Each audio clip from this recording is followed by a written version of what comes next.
समीचीन विकल्पों का सम्यक समाधान। सुनिए परम पूज्य श्रमण श्री सुप्रभ सागर जी महाराज के मुखारबिंद से YouTube चैनल सुप्रभ उवाच पर शुभाशीष परम पूज्य श्रमणाचार्य 108 श्री विशुद्ध सागर जी महाराज। सानिध्य श्रमण सुप्रभ सागर जी महाराज, श्रमण प्रणत सागर जी महाराज। पुणे आर्जक श्री रविंद्र जयश्री, कुमारी परिणा गहाणकर अमरावती, 100 मोक्षता राजस डोन गावकर और ओम नमः सतेभ्य। नमो नमः सत्तुहितं कराय वीराय भव्याम्बुजभास्कराय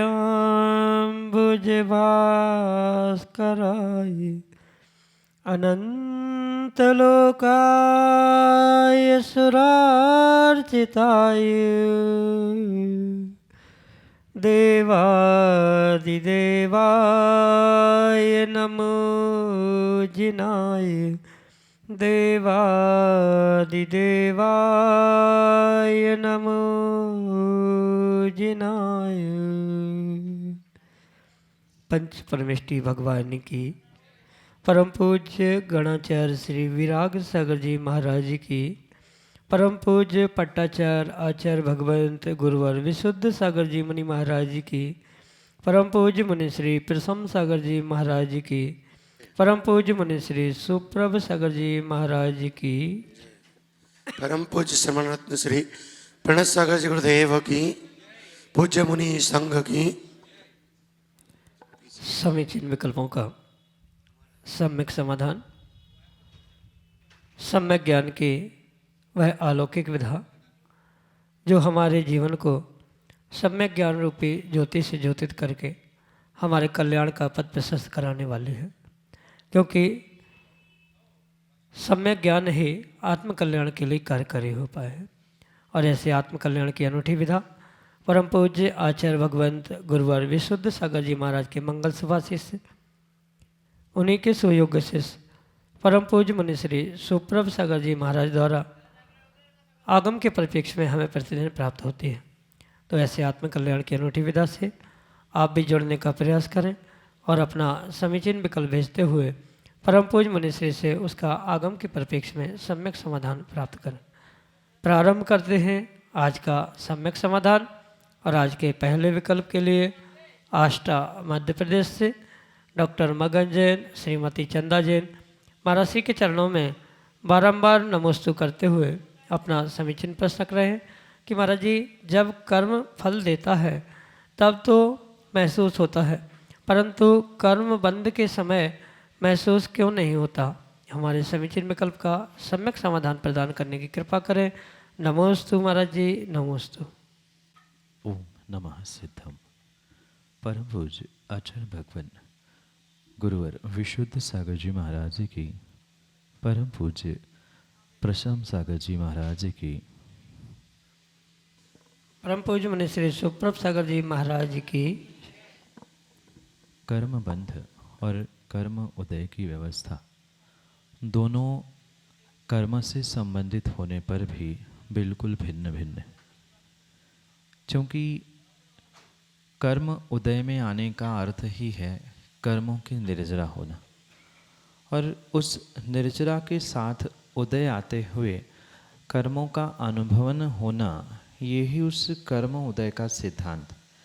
जैसे उमा स्वामी महाराज ने अपने तत्वार्थ सूत्र ग्रंथ में इस विषय को समझाते हुए कहा है, विपाकोनुभवा ततश्च निर्जरा, यानी विपाक में आना, अनुभवन में आना, यही कर्मों की निर्जरा है। और विपाक अनुभव में आते समय कर्म उदय में आने पर ही वह अनुभवन में आते हैं, विपाक और निर्जरा को प्राप्त होते। बिना अनुभव में आए हुए कर्म किसी भी प्रकार से निर्जीर्ण नहीं होते, आत्मा से नहीं निकलते हैं। इसलिए जब जब कर्म उदय में आकर निर्जीर्ण होने की प्रक्रिया प्रारंभ होती है, तब वह समझ में आते हैं, अनुभव में आते। पर बंध की व्यवस्था जब कर्म की होती है, या कर्म जब बंध को प्राप्त होते हैं, तब कोई अनुभवन का सिद्धांत नहीं है, वहाँ किसी प्रकार से कोई फील नहीं होता। कर्म पूर्ण रूप से बंध को प्राप्त हो रहे हैं, ये मतलब आत्मा और कर्मों का एकमेक हो जाना, ये जो बंध व्यवस्था है वहाँ अनुभवन का कोई विषय नहीं है, मात्र एकीकरण का नाम वहाँ बंध के रूप में कहा है। पर जो बंध को प्राप्त कर्म हो चुके हैं जब उदय में आते हैं तो उदय में आना ही अनुभवन है, फीलिंग है। और अनुभवन फीलिंग के साथ साथ वहाँ ये कर्म सुख दुख रूप है, अच्छे बुरे रूप है, वे उदय में आते हैं। यही आपके लिए सम्यक समाधान। प्रतिष्ठाचार्य पंडित अखिलेश शास्त्री, रामगढ़ा, उत्तर प्रदेश से अगले समीचीन विकल्प के लिए। नमोस्तु नमोस्तु। हे स्वामिन, मैं एक जिज्ञासा आपके चरणों में रख रहा हूँ। जिज्ञासा ये है कि कई बार श्रावक श्रीफल लेके आते हैं और गुरु चरणों में निवेदन करते हैं कि हमें आपकी सन्निधि में अमुक अमुक कार्यक्रम करना है। क्या वह श्रीफल आशीर्वाद के साथ संकल्प रहता है उनका? और अगर संकल्प है और किसी तरीके से वो संकल्प टूटता है तो क्या उनको दोष लगेगा? कृपया हमारी जिज्ञासा का समाधान करें। नमोस्तु भगवान, नमोस्तु भगवान। गुरु चरणों में किसी कार्य के लिए निवेदन करते हुए चढ़ाया गया श्रीफल अगर हम विवेक पूर्वक समझें तो वास्तव में संकल्प के रूप में ही स्वीकार किया जाता है। भले ही बहुत सारे श्रावक या बहुत सारे ज्ञानी ये कहते हैं कि वहाँ हमने कायोत्सर्ग नहीं किया था या हमने तो यूं ही श्रीफल भेंट किया था। गुरु कोई हंसी खेल मजाक नहीं है। सच्चे देव शास्त्र गुरु के सामने आपने किया गया प्रत्येक कार्य या आपका प्रत्येक कथन पूर्ण रूप से आपके लिए संकल्प के रूप में ही बांधने के लिए प्रयत्नरत हुआ करता है। प्रभु के सामने भी आपने श्रीफल चढ़ाते हुए कहा कि भगवान ऐसा ऐसा होगा तो मैं ऐसा करूँगा। माना कि कार्य हुआ या नहीं भी हुआ और आप अपने बातों से मुकर जाते हैं तो नियम से सच्चे देवशास्त्र गुरु की सन्निधि सानिध्य में किया हुआ आपका संकल्प टूटने का, तोड़ने का पाप आपको अवश्य ही लगेगा। और ये तो आपको बहुत अच्छे से पता है कि सच्चे देवशास्त्र गुरु की चरण निश्रा में जो पुण्य पाप करता है जीव, वह पुण्य पाप निधत्ति निकाचित रूपी कर्म बंध को, कर्मोदय को प्राप्त करने वाला हुआ करता है। इसलिए संकल्प करने से पूर्व ही श्रावकों को ये सोचने की, समझने की आवश्यकता है कि मैं क्या मैं इस संकल्प को पूर्ण करने की शक्ति रखता हूँ, कर पाऊँगा कि नहीं कर पाऊँगा। और माना कि किन्हीं बहुत विषम परिस्थिति के कारण से, जैसे मध्य में कोरोना जैसी महामारी आई और विधान आदि का संकल्प था और वो नहीं हो पाया, तो ऐसी स्थिति में संकल्प पूरा ना होने के कारण से गुरु भगवंतों के समीप पहुंचकर उसके लिए प्रायश्चित ग्रहण करना ये बहुत आवश्यक है। नहीं तो अक्सर आजकल ऐसा ही होता है कि जो गुरु महाराज या जो कोई मिल जाता है, श्रावक सामान्य रूप से ये सोचता है हम तो मात्र श्रीफल ही तो चढ़ा रहे हैं, जो आए सबको निवेदन कर लो, जो आए उनसे सब कुछ करा लो। कई सारे ऐसे स्थान हमने देखे हैं कि एक ही मांगलिक कार्य कई सारे संघों के द्वारा किए जाते हैं। ये किसी प्रकार से उचित नहीं है। जो संकल्प आपने मन में सोचकर भावना के साथ, श्रद्धा विश्वास के साथ श्रीफल समर्पित किया है, वहाँ वैसा ही पुरुषार्थ करना आवश्यक है। कुछ 19-20 हो रहा है तो वह गुरु से मार्गदर्शन, प्रायश्चित लेकर ठीक करने की आवश्यकता है। श्रीफल चढ़ाना ये कोई गुरु के सामने, प्रभु के सामने श्रीफल चढ़ाना ये कोई मात्र खेल नहीं है, हंसी मजाक नहीं है। भले कायसर करो अथवा ना करो, गुरु से कही हुई बात, प्रभु से कही हुई बात वह पत्थर की लकीर के समान संकल्प के रूप में ही स्वीकार की जाती है। यही आपके लिए सम्यक समाधान। रयण वज वासिम महाराष्ट्र से एक छोटा सा बालक अगले समीचीन विकल्प करें। महाराज जी नमोस्तु। इच्छा में महाराज जी, मेरा प्रश्न ये है कि झूठा मुंह रहा तो अपन नमो अरिहंतनम बोल सकते क्या? बेटा, मुंह झूठा होने पर प्रभु आदि का नामस्मरण करना उचित नहीं है। पर इसका मतलब ये नहीं है कि हम भगवान को, गुरु को याद नहीं कर सकते हैं।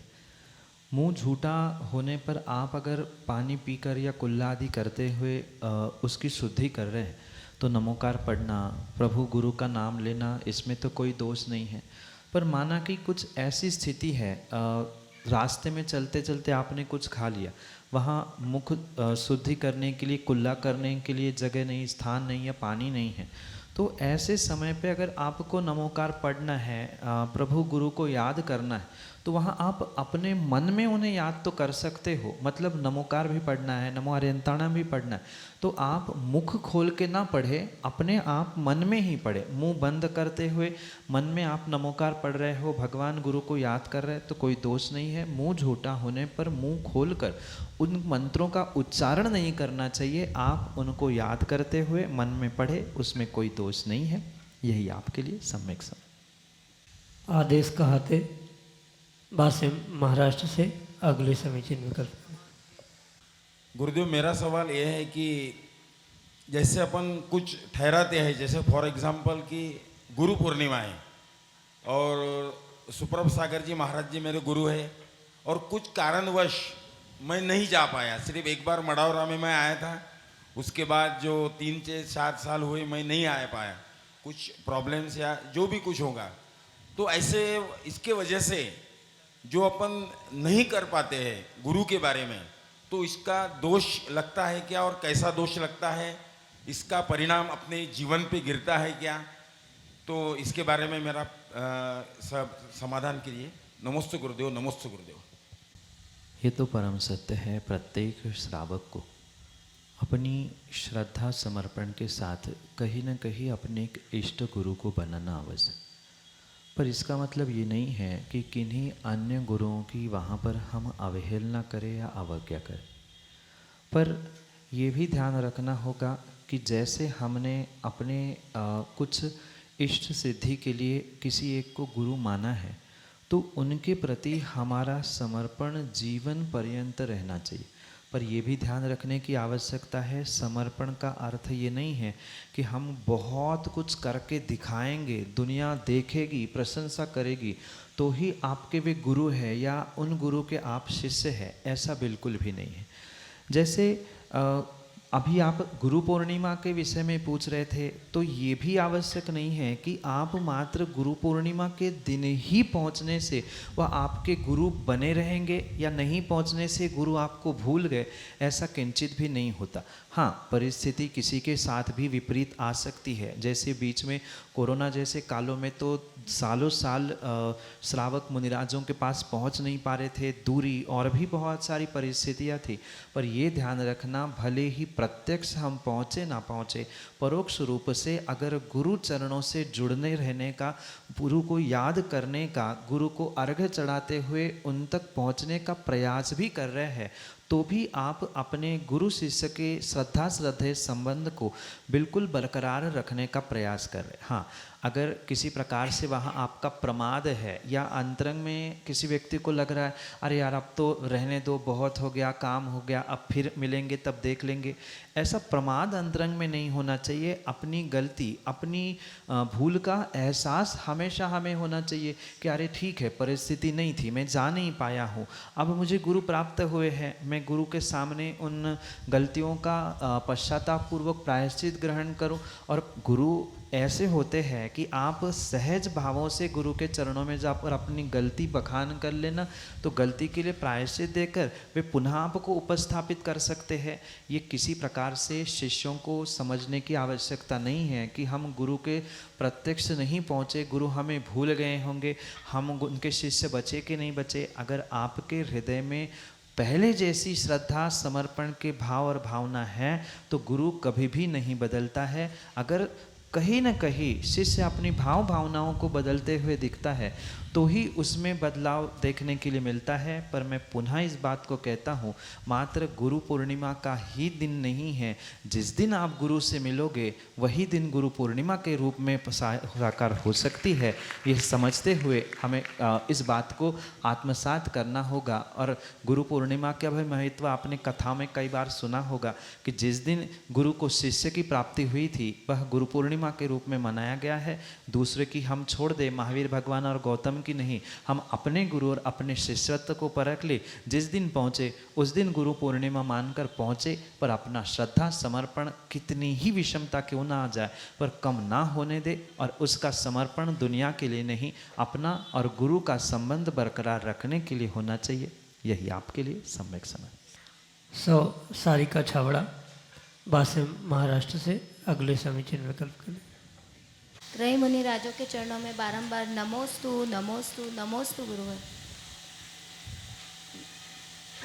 माया शल्य और माया कषाय में क्या अंतर है गुरुवर? मुझे माँ पुनः पुनः जो कांटे के भांति चुभता है उसे आचार्य भगवंतों ने शल्य कहा है। जो रह रह के हमें याद दिलाता है, वैसा कार्य करने के लिए प्रवृत्त करता है, वह शल्य के रूप में है। और वही शल्य चाहे माया हो, मिथ्या हो या निदान हो। मिथ्यात कारण पाप होने पर भी पुनः मिथ्या को शल्य में भी रखा, माया कषाय होने पर भी माया को पुनः शल्य में रखा। तो इसमें मुख्यतः यही अंतर समझना होगा। जो माया कषाय पुनः पुनः धक्का देकर आपको मायाचारी करने के लिए प्रवृत्त कर रही है, मायाचारी के रूप में चुभ रही है, वह माया शल्य के रूप में है। दोनों में अगर हम वस्तुतः अंतर करने का प्रयास करें तो उसमें कोई अंतर नहीं है।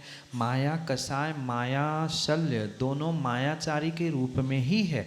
पर माया कषाय आज की पुनः भूल गए, पुनः कुछ समय बाद किसी अन्य व्यक्ति के निमित्त से, अन्य परिस्थितिवश माया की, पर किसी पर्टिकुलर कारणों को लेकर पुनः पुनः जो माया कषाय या मायाचारी की जा रही है, जो आपके लिए कई लंबे समय तक व्रती नहीं बनने देने के लिए निमित्त बन रही है, वह माया शल्य है। मुख्य अंतर सिद्धांत की अपेक्षा से अगर समझा जाएगा तो माया कषाय करने वाला जीव व्रती नहीं हो सकता, ऐसा कहीं नहीं लिखा है। पर अगर किसी प्रकार से तीनों में से कोई भी शल्य व्यक्ति के अंतरंग में है तो वह व्रती नहीं बन सकता, क्योंकि उमा स्वामी भगवान कहते हैं निश्चल्य व्रती। जो शल्य से रहित होता है वह व्रती है। अगर माया शल्य की सत्ता किसी जीव में है, किसी मनुष्य में है, तो वह व्रती नहीं बन सकता।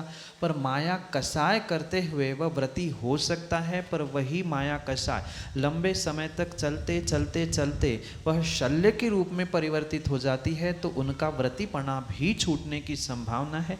ये सिद्धांत की अपेक्षा से आपके लिए माया शल्य और माया कषाय में अंतर सम्यक समाधान से। श्रीमती सुनीता वज बासिम महाराष्ट्र से अगले समीचीन विकल्प। नमोस्तु गुरुदेव, नमोस्तु गुरुदेव, नमोस्तु गुरुदेव। महाराज जी, मेरा प्रश्न है, आज का शायद न्यूटन का लॉ जो है गुरुत्वाकर्षण शक्ति का, ये जैन दर्शन पे कैसा घटित कर सकते हैं? तत्वा सूत्र में बताया है बंधे धिको परिणामी कोत्सो, तो ये दोनों कैसा घटित होगा? मुझसे सम्यक समाधान चाहिए। माँ, पहले तो मेरा एक प्रश्न है। न्यूटन ने गुरुत्वाकर्षण का सिद्धांत दिया, गुरुत्वाकर्षण की बात बताई, तो क्या उस न्यूटन्स लॉ के पहले गुरुत्वाकर्षण नहीं था? अगर हम इन विज्ञान के और वैज्ञानिकों की बातों को आगम के परिप्रेक्ष्य में विवेकपूर्वक समझे तो ये स्पष्ट होता है, बहुत सारे सिद्धांत, बहुत सारे लॉ मात्र तात्कालिक परिस्थितियों को देखकर बनाए गए हैं। आवश्यकता नहीं है वो नियम त्रैकालिक रूप से। और इसी बात को लेकर अगर हम आगम के परिप्रेक्ष्य में व्यवस्था समझे तो आगम में किन्हीं भी आचार्य भगवंतों ने पृथ्वी आदि में गुरुत्वाकर्षण की बात कही ही नहीं है। इसलिए हम आगम में जो बंधित को परिणाम कवच ये सूत्र है उसको गुरुत्वाकर्षण आदि से जोड़ नहीं सकते, क्योंकि जिस बात का उल्लेख हमारे आगम ग्रंथों में पूर्वाचार्यों ने, तीर्थंकर भगवंतों ने किया ही नहीं है, उसको हम किसी भी प्रकार से कंपेयर करते हुए तुलनात्मक रूप से समझ ही नहीं सकते। अगर गुरुत्वाकर्षण पृथ्वी में है ही, तो मेरा पुनः दूसरा सवाल है कि फिर एक व्यक्ति जो चिपक चुका वह उस स्थान से निकल कैसे पा रहा है? वहाँ से अगर एक कदम रखने की उसके पास शक्ति है तो फिर गुरुत्वाकर्षण से वह चिपक के रह ही कैसे रहा है? बहुत सारे लॉजिकली प्रश्नों के माध्यम से इस पर चर्चा की जा सकती है कि जो वैज्ञानिकों ने गुरुत्वाकर्षण स्वीकार किया है वह किस बेस पे किया है, और उसका खंडन हमारे जैनाचार्यों ने हमारे जैन धर्म के लॉजिक के माध्यम से हम बहुत अच्छे से कर सकते हैं। इसलिए पहली श्रद्धा करने योग्य बात यह है कि हमारे जिनागम में किन्हीं आचार्य भगवंतों ने गुरुत्वाकर्षण जैसे शब्दों का प्रयोग करते हुए वैज्ञानिक बातों को सिद्ध ही नहीं किया। दूसरी बात, वैज्ञानिक और वर्तमान का भौतिक विज्ञान हो या कोई भी विज्ञान हो, विज्ञान की पुस्तकों में लिखा हुआ कई बार आपने पढ़ा होगा कि आज तक इतना खोजा है और आगे और खोजेंगे, इतना समझा है आगे और समझेंगे। पर हमारे आचार्यों ने, तीर्थंकरों ने जो है सो है ये त्रैकालिक रूप से समझाया है। इसलिए हमें भले ही कितना ही प्रैक्टिकल करते हुए उन्हें वे अपनी बातों को सिद्ध करना चाहते हैं, पर वास्तविकता वो नहीं है। आगम के परिप्रेक्ष्य में स्वीकार करते हुए उसका निर्णय करना होगा, क्योंकि अल्प समय में अनेक लॉजिकली रीजन देकर उसको निरास्त नहीं किया जा सकता। पर पहली बात, आगम प्रमाण है, आगम प्रमाण नहीं है। दूसरे, लॉजिकली पुनः कभी इस विषय को लेकर विस्तार से चर्चा की जा सकती है। यही आपके लिए सम्यक समाधान। श्रीमती संगीता छावड़ा, बासेम, महाराष्ट्र से अगले समीचीन विकल्प के लिए। मम हृदय वेदी पर विराजमान त्रय मुनिवर के चरणों में नमस्तु नमस्तु नमस्तु इच्छा में महाराज जी। महाराज जी, एक प्रश्न इंदौर से साधना दीदी ने भेजा है। क्या वैक्रिक शरीर के दो भेद होते हैं, नारकियों के और देवों के? इसका कृपया सम्यक समाधान कीजिए। जैसे नारकियों में हम पढ़ते हैं कि शास्त्रों में पढ़ते हैं कि उनका पारे के समान वो वापस जुड़ जाते हैं, पृथक पृथक हो जाते हैं, पर देवों में हमने ऐसा कभी नहीं पढ़ा। देवों में वो शरीर को छोटा बड़ा कर लेते हैं और मन चाहे आकर बना लेते हैं। तो कृपया सम्यक समाधान कीजिए। माँ, जो वैक्रिक शरीर देव और नारकियों को प्राप्त है वो कोई दो भिन्न भिन्न प्रकार के वैक्रिक शरीर नहीं है। वैक्रिक शरीर एक सा ही होता है, पर तत्त गति की प्रत्याशक्ति के निमित्त से जो वह नाम कर्म के उदय से, क्योंकि ये शरीर नाम कर्म की उत्तर प्रकृतियों के निमित्त से प्राप्त होता है, तो कथनचित उन पर्यायों की प्रत्याशक्ति यानी नज़दीकता के कारण से उन स्थानों में, उन शरीरों में कुछ विशेषताएं देखने में मिलती। जैसे औदारिक शरीर आपका भी है, औदारिक शरीर मुनिराजों का भी है, औदारिक शरीर तिर्यंजों का भी है, पर तीनों के शरीर में आपको बहुत सारा अंतर देखने के लिए मिलता है। कुछ तिर्यंजों के पास जाओ तो इतनी दुर्गंध आती है कि सहन करना संभव नहीं है। मेढ़े के पास, बकरे के पास जाकर देख लेना। कुछ मनुष्य भी ऐसे प्रकार के होते हैं, पर वही निर्ग्रंथ मुनिराज स्नान भी नहीं करते, उनका भी औदारिक शरीर है, अभी कोई परम औदारिक नहीं हुआ, पर फिर भी कुछ कुछ अंतर प्रत्येक के शरीर में और गति विशेष के निमित्त से भी देखने के लिए मिलता है। बिल्कुल इसी प्रकार से देवों का वैक्रिक शरीर और नारकियों का वैक्रिक शरीर, उनमें तत्त गतियों के निमित्त से विशेषता देखने के लिए मिलती है। वैक्रिक शरीर नाम कर्म के उदय से ही ये व्यवस्था बनती है। पर ये शब्द ध्यान रखना, गति की, आयु की, उस स्थान की प्रत्याशक्ति यानी नजदीकता के कारण उन कर्मों में की कुछ विशेषता तत्त शरीर के रूप में प्राप्त होती है। औदारिक शरीर का एक दृष्टांत समझते हुए इसे समझा जा सकता है। यही आपके लिए सम्यक समझ। वासिम, महाराष्ट्र से हर्षित जोगी, अगले समीचीन विकल्प। जी, मेरा प्रश्न ये है कि आज आहार के समय निकलते हुए महाराज जी ने मरा हुआ चूहा देखने पर उपवास क्यों किया, और आपके कहने से वो आहार को नहीं निकल सकते थे क्या? मृतक पंचेंद्रिय दर्शन ये एक अंतराय निर्ग्रंथ मुनिराजों के लिए कहा है। क्योंकि निर्ग्रंथ मुनिराज 28 मूल गुणों को धारण करते हुए अपने जीवन में संयम महाव्रतों का पालन कर, उसमें ऐष्णा समिति में उन दोषों के अंतर्गत अंतरायों को अंतर्गत मृतक पंचेंद्रिय दर्शन नाम का एक अंतराय कहा, जिसे दूसरी भाषा में अलाभ भी कहा जा सकता है। मुद्रा लेकर विधि लेकर निकलने के बाद चौके में पहुंचते समय कोई मृतक जानवर पंचेंद्रिय जीव विशेष करके देखने पर वह अंजलि छोड़कर भोजन आदि का त्याग करके पुनः वापस मंदिर में लौट जाता है। ये व्यवस्था उस अलाभ रूपी परिसय की कही जाती है, और वही अगर अंतराय के रूप में समझे तो मृतक पंचेंद्रिय दर्शन के रूप में ये एक अंतराय कहा जाता है। रही बात किसी की आज्ञा से पुनः जाना, गुरु की आज्ञा तो शिष्यों पर चलती है, पर गुरु भाई की आज्ञा गुरु भाई पर नहीं होती। वे निवेदन कर सकते हैं, पर जिनकी सामर्थ्य होती है, गुरु ने स्पष्ट ये आज्ञा दी है, सामर्थ्य है तो पूर्ण रूप से अंतराय करे, और पुनः एक बार मुद्रा लगाकर निकल जाने के बाद पुनः अगर लौट के मुद्रा छोड़ी है तो आगम के परिप्रेक्ष्य में मुद्रा लगाकर पुनः दोबारा जाना ये मुनिराज को शोभा नहीं देता। उनकी सिंहवृत्ति महाव्रतों में दोष लगते हैं, और इसी कारण से शक्ति होने पर भी अंतराय करे, अन्यथा गुरु से प्रायश्चित आदि लेने की व्यवस्था लिखी है। और गुरु भाई इनकी दोनों आज्ञा और बातों में अंतर होने के कारण से हम लोगों के कहने के बाद भी आज मुनिश्री आहार के लिए नहीं पहुँचे। यही आपके लिए सम्यक समय। प्रज्वल कड़मकर बासिम महाराष्ट्र से अगले समीचीन विकल्प। तो नमस्ते। भगवान जी का अभिषेक के पहले क्षेत्रपाल जी को अर्घ चढ़ते हैं, क्या वो आगम के अनुसार सही है? नमोस्तु महाराज, नमोस्तु। सबसे पहले एक बात बहुत अच्छे से समझने की आवश्यकता है। आगम में जो जैसा है उसके लिए वैसा सम्मान देने के लिए किसी भी प्रकार से निषेध नहीं किया। जो आज सर्वत्र अतिरेक हो रहा है कि बिल्कुल उनको ही भगवान जैसे मान लेना, या जो शासन रक्षक देवी देवता है उनको बिल्कुल उठा के अलग ही कर देना, ये दोनों जहाँ आती है वहाँ तो मिथ्यात्व का दोष हो सकता है, पर जो जैसा है उसको उसकी योग्यता से पूजना सम्मान देना ये किसी भी प्रकार से अनुचित नहीं है। कहने का उद्देश्य समझना, जो क्षेत्रपाल आदि दिक्पालों को या अन्य बहुत सारे देवी देवताओं को पूजन अभिषेक विधान आदि के पूर्व में जो अर्घ्य चढ़ाए जाते हैं, वहाँ उनको आपने अगर गौर किया होगा तो अर्घ्यम निरोपामिति स्वाहा नहीं कहा जाता, अपितु वहाँ अर्घ्यम समर्पयामि कहा जाता है।